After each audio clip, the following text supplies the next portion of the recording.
Okay, so here's part two. So where I stopped was the cops said they were going to go in the house. So we're sitting in the van and we watched them. And the cop who was like on the driver's side that made my best friend scream bloody murder, scared her literally to death. We he's like first, okay? So like he has his gun out and I'm like, oh my god, this is like something from like a crime show that I watched, like Law and Order SVU or like Chicago PD. And I'm like, oh my god, I've never like visually seen something like this in real life. So like he has his gun drawn and like he's yelling and I'm assuming like I think he said something like, this is whatever county police department, we're coming in. And then all of a sudden the other male cop pulls his gun.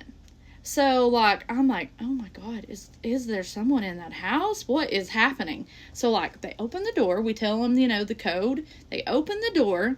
They go in, they're in there for like, I don't know. It seemed like a long time. It probably was less than like maybe 3 minutes. I'm not sure. But they did check everything. They checked the backyard and like I said, it seemed like a while that they were in there. So we were like thinking, oh my god, somebody's in there, blah blah blah.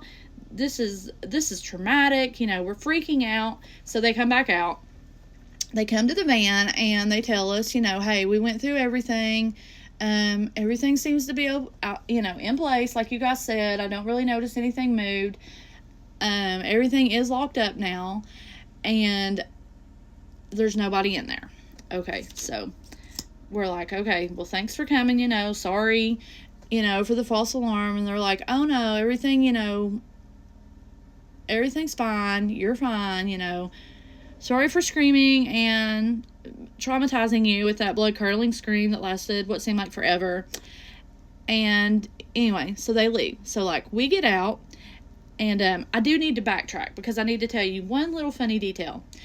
When we actually got back and went in the house ourselves before we called the cops, my best friend's daughter, she's 15, she grabbed a big old butcher knife. So like we're all together walking through the house. She has that knife and her mom's like, go put that knife down. If I come out or I raise up, you're gonna literally stab me. So obviously she does finally put the knife down, and we did have to tell the cops, hey, if you go in and you see this butcher knife, here is why the butcher knife's out.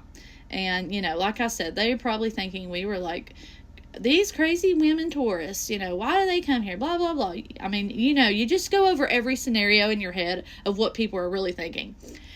And so that's that. So like we're back in, everything's fine. And then the Airbnb owner called me and like, she's like, hey, what's going on? Blah, blah, blah. And, I just told her everything. And apparently like one of the kids had went out that back door and they obviously didn't lock it back. But still, when you come back and you're somewhere that you're not familiar with, you're going to freak out a little bit when you come back and it seems like, a door is closed that you didn't close and all that good stuff. So, I'm on the phone with the Airbnb owner and like we're talking and she's telling me the story about this house and telling me how it's in a safe neighborhood. And like I said, I mean it did feel like a safe neighborhood. I wasn't really scared any time we were there except for that time. So she's like, well, we have cameras, so I'm gonna watch the cameras. I'm gonna go back from the time that you said you left for the ball field to you coming home. And she's like, I probably won't call you back. I'll just message you and let you know everything's okay. Didn't see no people. So next morning I have a message from her and, she's like, hey, went through all the footage and only thing I seen was like some critters, what looked like a little poodle hanging out at the front door, some snakes, squirrels, and, never no like people except for you guys.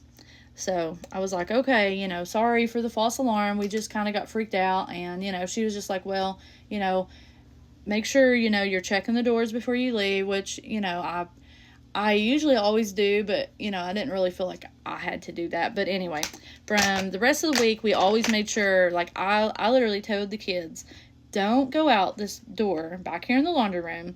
We have a big glass sliding door in the dining room, so don't use this door. You know, just because we don't have to worry about it being left unlocked.